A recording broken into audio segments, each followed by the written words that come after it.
Hello viewers, যেটা আমার একটা হাড়িভাঙ্গা আম, এটা বয়স 5 বছর প্লাস হয়ে গেছে। এই গাছটা এবার কোনো মুকুল আসেনি, তো ভাবছিলাম আসবে, কিন্তু কয়েকটার পরে এখন আর সুযোগ নেই। তো গাছটাকে আমি প্রুনিং করে দিলাম। এখানে মাত্র একটা মুকুল আসছে। গত বছর ভালো মুকুল আসছিল। হাড়িভাঙ্গা হচ্ছে খুব ভালো একটা জাত। তো প্রুনিং করে দেখেন পুরো গাছটাকে ছোটো করে দিলাম।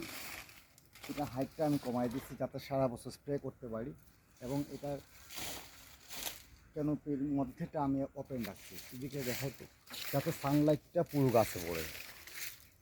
এখন এগুলো আমি দূরে কোথাও ফেলে দেব, ফেলে দিয়ে বাগানটি সরিয়ে ফার্টিলাইজার টাইজার যা আছে সারা বছর এটাকে যত্ন করব। আগামী বছর যেহেতু গাছটা 5 বছর উপর হয়ে গেছে, আগামী বছর প্যাকলোবুট্রার জল আমি ইউজ করব। এবং একটা বেনিফিট হবে, এই গাছটাতে কিছু মুকুল আসছে, তো এটাতে এখন সানলাইটটাও ভালো পাবে।